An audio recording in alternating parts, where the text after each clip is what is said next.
Hello my dear foodies, എല്ലാവർക്കും welcome to my channel imperfectly delicious. അപ്പോൾ ഞാൻ ഇന്ന് വന്നിട്ടുള്ളത് ഒരു നോർത്ത് ഇന്ത്യൻ റെസിപ്പി ആയിട്ടാണ്.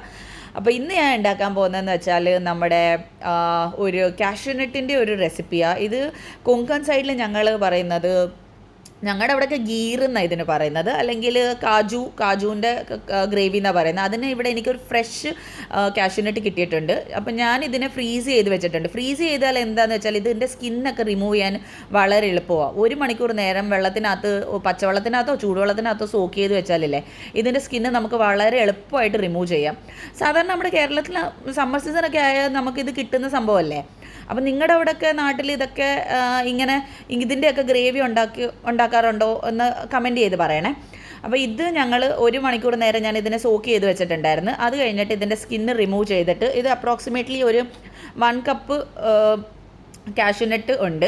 അപ്പോൾ ഇത് ഞാനിന്ന് ഉണ്ടാക്കാൻ പോകുന്നത് ഒരു കൊങ്കൺ സ്റ്റൈലിലാണ്. അപ്പം ഇത് ഉണ്ടാക്കാൻ പോകുന്നത് കോക്കനട്ട് മിൽക്കിനകത്താണ്. അപ്പം ഞാൻ അതിന് വേണ്ടി ഒരു ഹാഫ് കോക്കനട്ട് എടുത്തിട്ടുണ്ട്.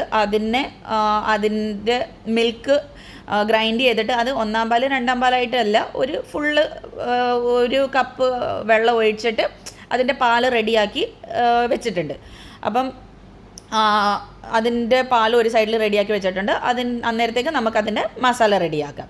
അപ്പോൾ മസാല റെഡിയാക്കാൻ വേണ്ടി ഒരു പാനിൽ ഞാൻ കുറച്ച് എണ്ണ ചൂടാക്കിയിട്ട് അതിനകത്തേക്ക് 1 ടീസ്പൂൺ ജീരകം ഇട്ടിട്ടുണ്ട്. എന്നിട്ട് ഒരു മീഡിയം സൈസ് ഒനിയൻസ് കട്ട് ചെയ്ത് സോട്ടേ ചെയ്യാൻ വെച്ചിട്ടുണ്ട്. അപ്പോൾ അതിൻ്റെ നമുക്ക് കളറൊന്നും ചേഞ്ച് ആക്കണ്ട, ജസ്റ്റ് ഒരു 2 മിനിറ്റ് സോട്ടേ ചെയ്ത് കഴിഞ്ഞിട്ട് അതിനകത്തേക്ക് 1 ടീസ്പൂൺ ജിഞ്ചർ ഗാർലിക് പേസ്റ്റ് ഇട്ട് കൊടുത്തിട്ടുണ്ട്. അതിനെ ഒരു 2 മിനിറ്റ് സോട്ടേ ചെയ്ത് കഴിഞ്ഞപ്പം പിന്നെ നമുക്ക് ഒരു മീഡിയം സൈസ് ടൊമാറ്റോസ് ഇട്ട് കൊടുത്തിട്ട് അതിനെ ഒരു 2 to 3 മിനിറ്റ്സ് ഒന്ന് സോട്ടേ ചെയ്താൽ മതി.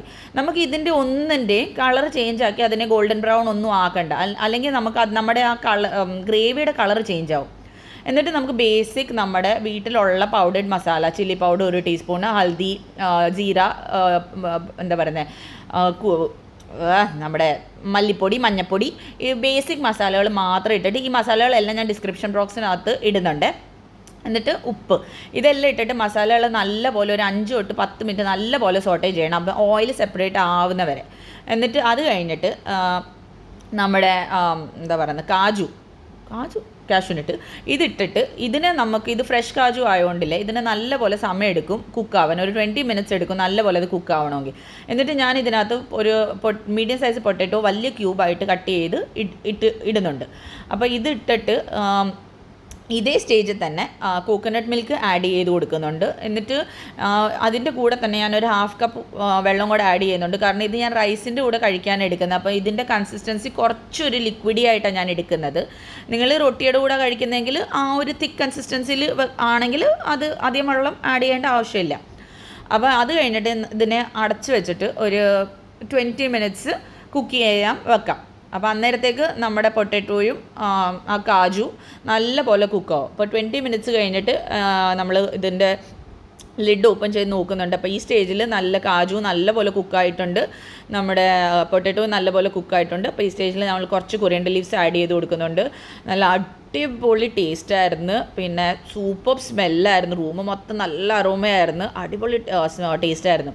അപ്പം നിങ്ങളിത് എന്തായാലും ഒന്ന് ട്രൈ ചെയ്ത് ഇതിൻ്റെ ഈ ഗ്രേവി ഒന്ന് നിങ്ങൾ വെച്ച് നോക്കണം. പിന്നെ ഇങ്ങനത്തെ ഈ കാജു ഇതേ ടൈപ്പ് നിങ്ങൾ ഉണ്ടാക്കിയിട്ടുണ്ടോ, അല്ലെങ്കിൽ വേറെ ഏത് ടൈപ്പിലാണ് നിങ്ങൾ ഈ കാജു ഇങ്ങനെ വെച്ചിട്ടുണ്ട്, നിങ്ങൾ കമൻറ്റ് ചെയ്ത് പറയണം.